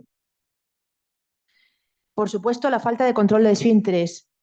Sabemos que un signo de ansiedad en los niños es que han asumido o tienen asumida la control de esfínteres y un trauma o un problema les hace volver a una regresión hacia momentos anteriores del desarrollo y vuelven a tener falta de control de esfínteres o no logran controlarlos.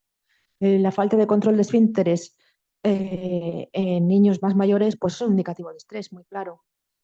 Pesadillas y despertares nocturnos y miedos nocturnos y problemas para irse a dormir son normales. Las tienen todos los niños. Pesadillas tenemos todos. Todos tenemos pesadillas. Pero cuando son muy graves, muy intensas y muy repetidas, pues son un indicativo de que ese niño está sufriendo una ansiedad muy alta. Igual que los miedos. Todos los niños pueden tener miedo a los monstruos, a la oscuridad. Los niños son nictofóbicos. Los niños no quieren quedarse oscuras. Es parte de nuestro código genético. ¿Por qué? Porque a las oscuras están los depredadores que se los comen. Y ya está, es así de fácil. Todos los humanos tenemos miedo a los dientes, todos, sin excepción. ¿Por qué? Porque hemos sido presas de depredadores que nos mordían con los dientes. Las pesadillas, los miedos son normales, pero hasta cierto punto. Yo recuerdo otro niño que me decía, no quiero ir a casa de papá. ¿Por qué? Porque hay toros. Y yo me volvía loca. ¿Qué será eso de los toros? ¿Qué será eso de los toros? Y luego eran cabezas de toro que estaban en la pared. Y el niño se asustaba. Mm, pero él lo explicaba muy bien, que tenía miedo de ir a casa de papá porque había toros. Los toros eran bien reales, estaban ahí. Esconderse, bueno, los retrasos del aprendizaje. Uno de los signos que utilizamos para decirle al juez este niño tiene problemas es que tiene malas notas escolares, pero cuidado, cuidado, porque hay niños que se refugian en el estudio. Esto es muy típico en el acoso escolar, que el niño que está siendo acosado no sale al patio, sino que se queda en la biblioteca leyendo, con lo cual sus resultados escolares son mejores. Y eso no quiere decir que esté feliz. Buenos resultados escolares no es igual que ser feliz. Ahora, cuando ha tenido buenos resultados escolares y de repente saca las malas notas, pues algo pasa, desde luego. O los niños que no quieren ir a la escuela, algo pasa, algo va mal. Las estereotipias que decía antes, cuando no son niños autistas y tienen estereotipias muy repetitivas, pues son signos de estrés.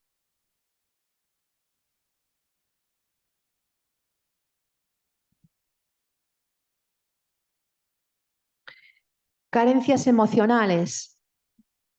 Las podemos ver en la falta de expresión de sentimientos. Niños que no expresan sentimientos, niños muy pequeños. Los niños son muy lábiles emocionalmente, enseguida expresan sentimientos. Son así de serie, no hay que hacer nada. Cuando no expresan sentimientos y tienen 3 años y no lloran, un niño que no llora con 3 años es un signo muy grave, muy grave. Estamos ante un problema muy serio, igual que un niño que llora continuamente. Ambos extremos son indicativo de problemas, que no tiene por qué ser un problema de maltrato o de negligencia, pero a veces sí, a veces es un problema de que tiene un vínculo que emocionalmente no es sano. Excesivamente independientes. A mí me hace gracia, bueno, no me hace gracia, pero la insistencia esta que tenemos en que los niños sean independientes. Es que los niños no deben ser independientes. ¿Pero qué es esto de que un niño de 3 años sea independiente y cruce solo la calle? Bueno, por favor, qué horror. Me acuerdo una vez en la piscina, fui a nadar a la piscina, yo es que claro, nos pasa a todos, ¿no? Pero no tengo, veo a los niños en el parque y ya estoy yo, no nos pasa a todos. Y iba a la piscina con mi hijo y había un señor, por llamarlo de alguna manera, que iba nadando y la niña pequeñita, yo no sé qué años tendría, pero estaba sola, jugando sola y no quería jugar con nosotros, no quería jugar con mi hijo y conmigo. Y luego salimos de la piscina y vi al señor caminando, cruzando carreteras y la niña detrás, una niña pequeña que iba detrás de su cuidador en ese momento. Pues desde luego yo no solicitaría la custodia compartida para ese señor. Vamos. O sea, los niños no tienen que ser independientes porque les va la vida. Porque los niños que son excesivamente independientes no sobreviven.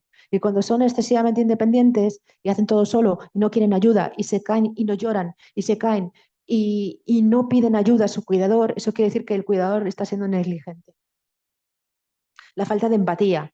Yo lo siento mucho, esa es mi opinión. Insisto que yo aquí señalo y separo cuando son hechos científicos y cuando son opiniones personales. Y aquí es mi opinión personal.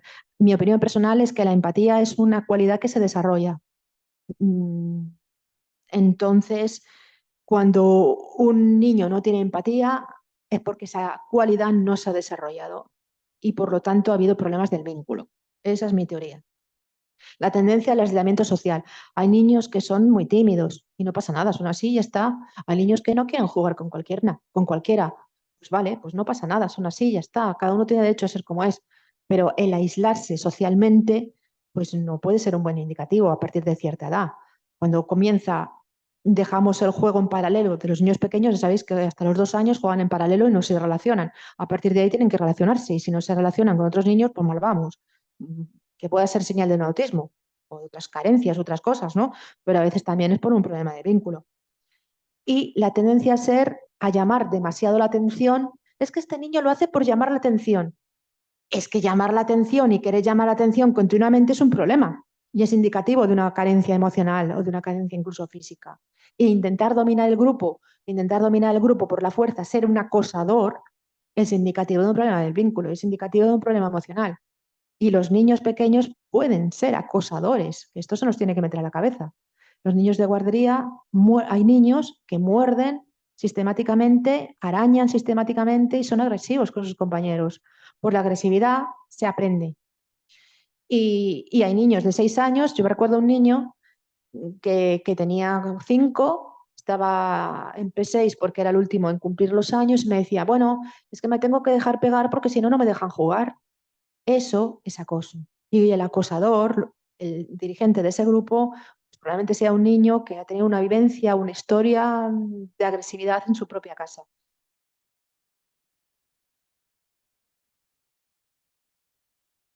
Para resumirlo mucho, apego seguro se relaciona con resiliencia, con capacidad para afrontar los problemas y dificultades de la vida. El cariño te hace más fuerte. Esto de hacerle fuerte, hacerle duro para el maltrato, la negligencia, hacer que sea independiente, el hacer que sea duro, te hace más cruel, te hace mejor soldado, más cruel, pero no te hace más fuerte. Si entendemos fuerza como la capacidad de superar los traumas e incluso la capacidad de en las peores adversidades cuidar de ti mismo y cuidar de los demás, lo que llamamos resiliencia, eso es una capacidad que se desarrolla mejor desde el apego seguro. El apego evitativo se ha relacionado con la frialdad emocional, con la psicopatía y el aislamiento. El apego ansioso con la dependencia emocional en la vida futura, en la vida en pareja. Y el apego desorganizado, pues sobre todo correlaciona con el trastorno límite de la personalidad, con la agresividad y con la depresión. El apego desorganizado y su relación con la depresión y el trastorno límite de la personalidad es el mejor demostrado en la bibliografía que yo he podido recopilar. Y el de psicopatía es probable, pero no ha sido aún documentado suficientemente. Bueno, si queréis saber más, pues ahí está, ahí está mi libro, ¿no?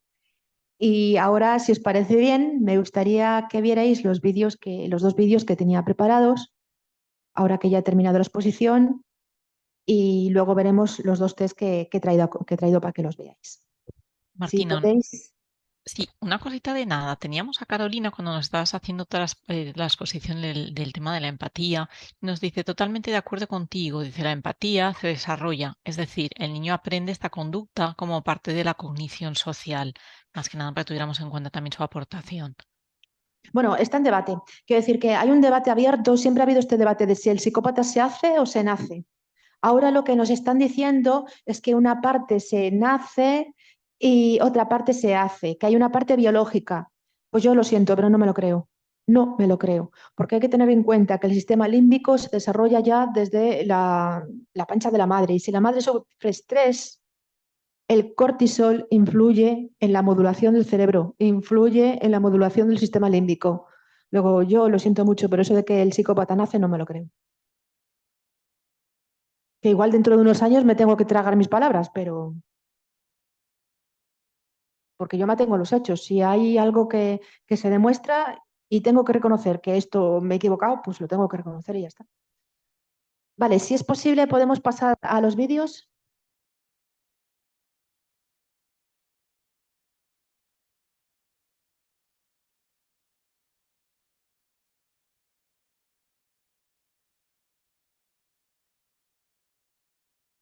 Sí, sí, por favor, sigue grabando, sí.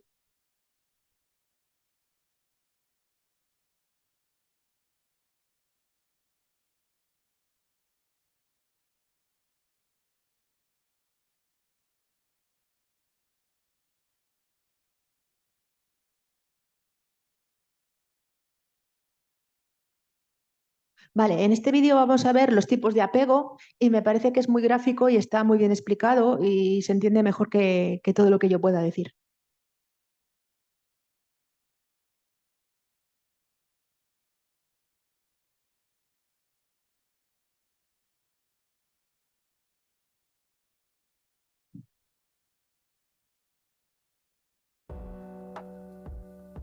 La teoría del apego sostiene que un fuerte vínculo emocional y físico con un cuidador principal en nuestros primeros años de vida es fundamental para nuestro desarrollo.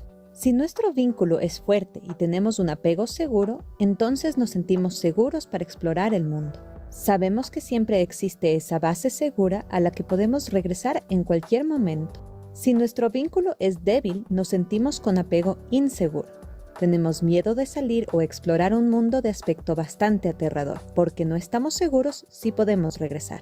Se dice que las personas que tienen un apego seguro tienen mayor confianza, pueden conectarse con otros y, como resultado, tienen más éxito en la vida. Las personas con apego inseguro tienden a desconfiar de los demás, carecen de habilidades sociales y tienen problemas para formar relaciones. Hay un tipo de apego seguro y hay 3 tipos de apegos inseguros: ambivalente, evitativo y desorganizado. En respuesta a la angustia, los primeros 3 reaccionan organizados, mientras que el último actúa desorganizado. Para comprender mejor la teoría, veamos al señor y señora Smith, que tienen 4 hijos: Luca, Ana, José y Amanda. Los Smith son padres encantadores, que abrazan, hacen contacto visual frecuente, hablan afectuosamente y siempre están ahí para sus hijos. Pero un día, el señor Smith se enferma y muere. Para la señora Smith, la vida ahora se vuelve muy difícil. Ella pasa todo el día trabajando al mismo tiempo que trata de cuidar a sus hijos. Una tarea imposible. A los 6 años de edad, el cerebro de Luca está avanzado en su desarrollo. Su carácter es fuerte y su visión del mundo está formada. La nueva situación no lo afecta mucho. Él sabe que siempre está mamá, su refugio seguro. Se siente con un apego seguro. Más tarde se convierte en un joven confiado y optimista. Su propia imagen es positiva. Ana, que tiene 3 años, tiene problemas para hacer frente a la nueva falta de atención. Para Ana, su madre ahora actúa de manera impredecible. Está ansiosa por su relación y como resultado se vuelve pegajosa. Para llamar la atención de su madre, ella tiene que elevar su estado emocional y gritar. Cuando su madre finalmente reacciona con una respuesta predecible, ella actúa de manera ambivalente y no muestra sus verdaderos sentimientos. Más adelante en la vida, otros piensan que Ana es impredecible o malhumorada. Su autoimagen es menos positiva. Su estilo de apego es ambivalente. José, de 2 años, pasa sus días con su tío, que lo ama, pero piensa que una buena educación significa ser estricto. Si el pequeño José muestra demasiadas emociones o es demasiado bullicioso, su tío se enoja y a veces es punitivo. Esto asusta a José. Aprende que para evitar el miedo debe evitar mostrar sus sentimientos, también en otras situaciones. Como adulto, continúa con esta estrategia y tiene problemas para entablar relaciones. Su imagen de sí mismo es bastante negativa. Su apego es evitativo. Amanda, que solo tiene 1 año, es enviada a una guardería. El personal ahí está bastante mal capacitado, sobrecargado de trabajo y a menudo muy estresado. Algunos son hasta abusivos. Por lo tanto, Amanda se siente ansiosa respecto de las personas de las que busca seguridad, un conflicto que desorganiza totalmente sus ideas sobre el amor y la seguridad. Mientras experimenta miedo sin resolución, trata de evitar todas las situaciones sociales.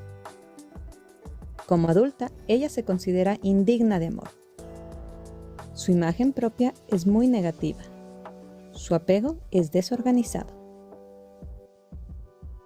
Nuestro apego se forma en los primeros años de nuestras vidas, un momento en que somos demasiado jóvenes para comunicar nuestra ansiedad y, como resultado, podemos experimentar altos niveles de estrés. Luego, nuestra glándula suprarrenal, un órgano que se encuentra encima de nuestros riñones, produce las hormonas del estrés, adrenalina y cortisol. La frecuencia cardíaca aumenta, la presión arterial aumenta y nos ponemos alertas. Si eso sucede con frecuencia, se llama estrés tóxico. Tóxico porque perjudica el desarrollo del cerebro de un niño y debilita el sistema inmune. En embriones o a una edad muy temprana, el estrés tóxico puede incluso cambiar las expresiones de los genes, lo que puede afectar nuestra salud muchas décadas después. Al simular una situación extraña, podemos evaluar un estilo de apego, ya a la edad de 1 año. Para hacer esto, dejamos que el niño juegue con su madre durante unos minutos dentro de una habitación. Luego se deja solo al niño. El momento clave es la reacción del niño cuando su madre regresa. Los niños con apego seguro primero suelen abrazar a su madre, luego pueden calmarse y volver a jugar. Los niños con apego inseguro pueden ser ambivalentes y evitativos. Algunos no pueden dejar de llorar o se niegan a seguir jugando. Los efectos a largo plazo de nuestro apego en los primeros años están bien documentados. Utilizando esta teoría, los investigadores de la Universidad de Minnesota pudieron predecir ya a los 3 años si un niño abandonaría la escuela secundaria con un 77% de precisión. En otro estudio, se pidió a los estudiantes universitarios de Harvard que evaluaran qué tan cerca se sentían de sus padres. 35 años después, se les preguntó sobre su salud. El 91% de los que dijeron que tenían una relación bastante quebrada con su madre también fueron diagnosticados con problemas de salud, incluyendo enfermedad de las arterias coronarias, hipertensión y alcoholismo. Para aquellos que habían reportado una relación cálida, la cifra de diagnóstico de salud deficiente fue solo del 45%. Pero hay otra razón por la cual los primeros años se merecen una atención especial. Son el punto de partida para comportamientos posteriores. Un niño que se siente con apego seguro a los 2 años puede hacer amigos en el jardín de infantes. Su cosmovisión se refuerza con cada interacción y desarrolla optimismo. Como resultado, tiene buenas relaciones en la escuela, luego en la universidad y luego en el trabajo. Los niños muy inseguros pueden perder esta oportunidad. El psicólogo John Bowlby, pionero en la teoría del apego, presuntamente dijo: lo que no se puede comunicar a la madre, no se puede comunicar al yo. En otras palabras, aquellos que se sienten con apego inseguro pueden no entenderse bien a sí mismos. Para saber quiénes son y qué sienten, es posible que tengan que retroceder en el tiempo.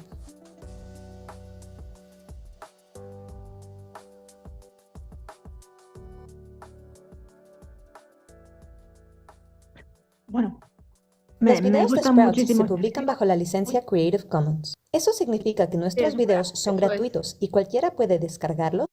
Algunos son hasta abusivos. Por lo tanto, Amanda se siente ansiosa Eso era la respecto de policía. las personas de las que busca seguridad, un conflicto que desorganiza totalmente sus ideas sobre el amor y la seguridad.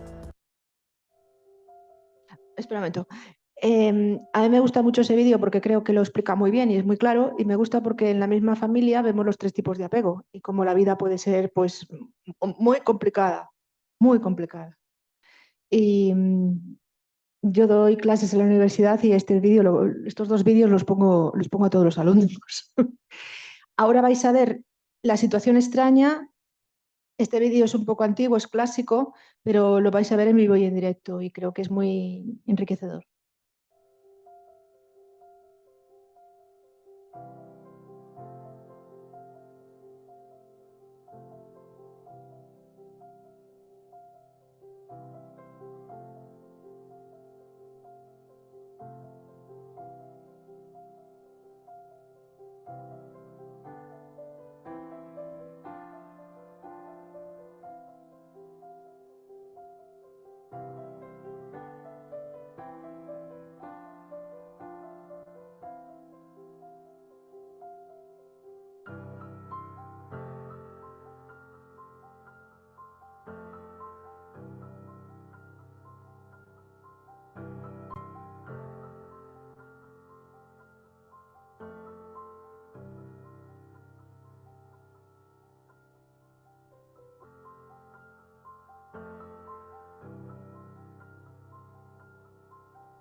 We'll have you do a brief interaction with some play.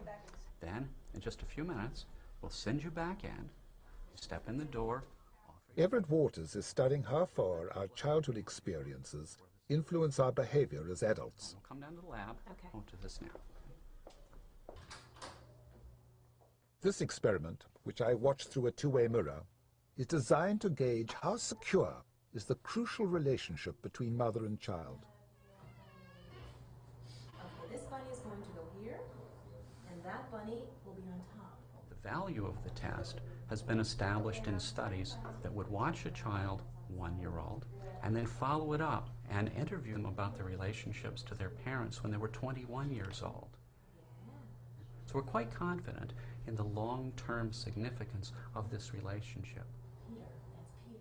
After several minutes' play, the mother is signaled to leave the room.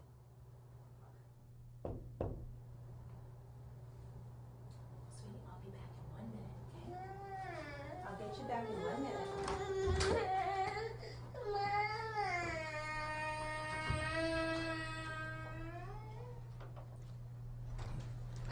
Is it upsetting for you?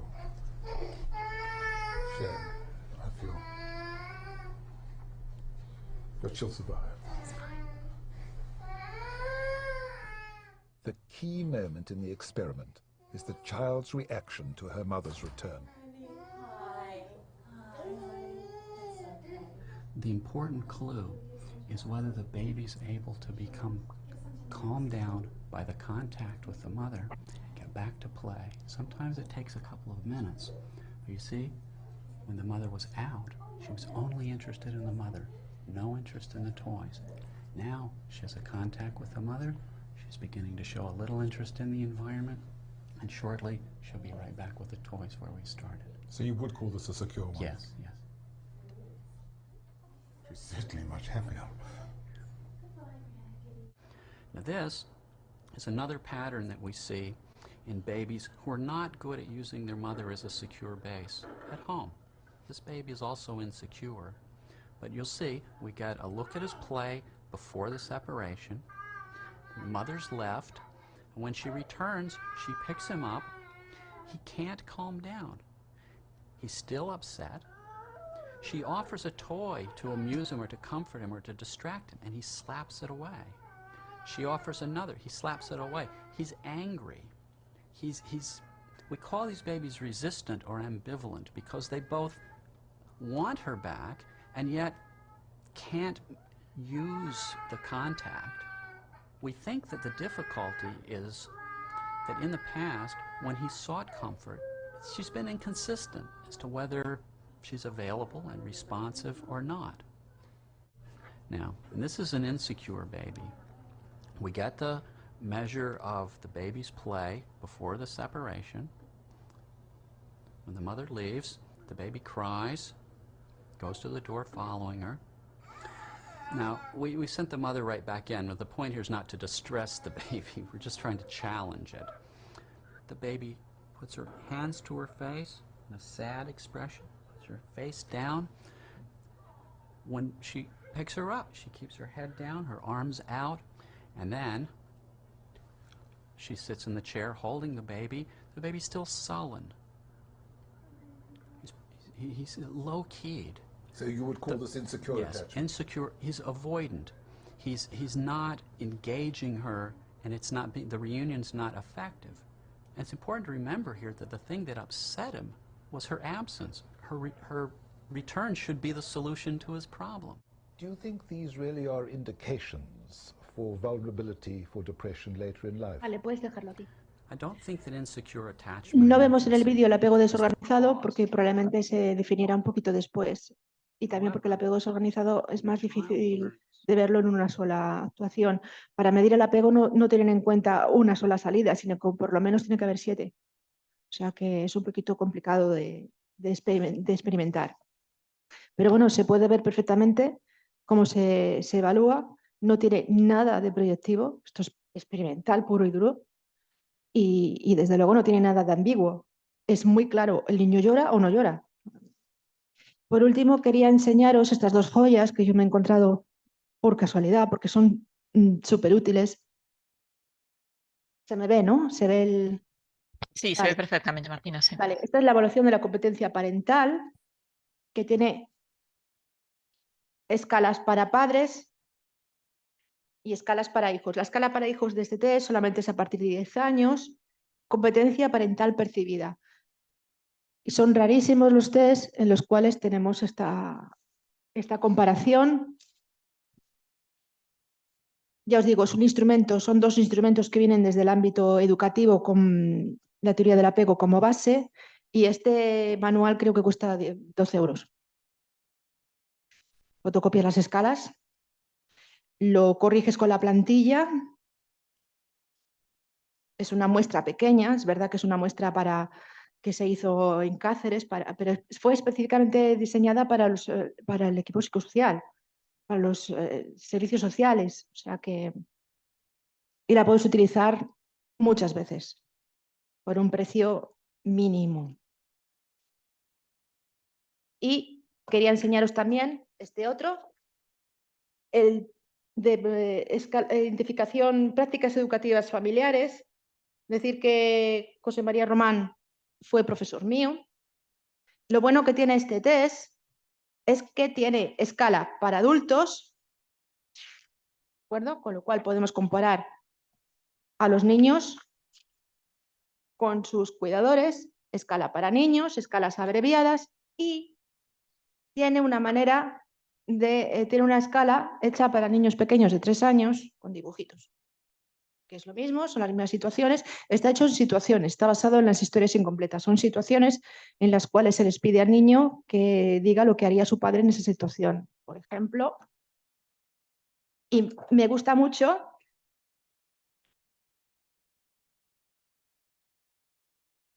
porque hay dibujitos para niños y dibujitos para niñas, lo cual es muy poco habitual. Esta es la escala para niñas de 3 años. En esta escala la niña no sabe comer. la historia que te cuenta es que la niña no sabe comer. Entonces, ¿qué haría su papá o su mamá en este caso? Y le ponemos las caritas. Y así en varias situaciones. El defecto que le encuentro es que es muy largo. Muy largo. Yo no sé en el ámbito experimental cómo tienen a los niños tanto tiempo y cómo lo logran tenerlos quietos y que colaboren, porque yo, o sea, también es verdad que en el ámbito jurídico todo es más complicado, ¿no? Pero evaluarles a veces es muy difícil, sobre todo cuando dicen a todo que sí, o se callan o se niegan. Son dos instrumentos, con todas estas escalas, con el pequeño manual que viene con las estadísticas y con los plantillas de corrección, esto cuesta 40 euros. No digo nada lo que nos cuesta el Cuida, por ejemplo. O sea que cuando se quiere se puede. Bueno, y hasta aquí todo lo que tenía que contaros. Me gustaría que comentarais, hicierais alguna aportación o discutierais conmigo. Martina, nos comenta Elia, dice, ¿podréis pasar por aquí el título de ambos libros? ¿Qué te Sí, parece? claro, claro. Y además daré un montón de material que ya Vale, tengo preparado. Sí. como nosotros enviaremos posteriormente el enlace con el cuestionario de satisfacción, ¿tú quieres que los comentemos ahí, que quede bien específico en el mail para que las personas tengan, o los quieres decir tú ahora? El nombre de los libros me refiero.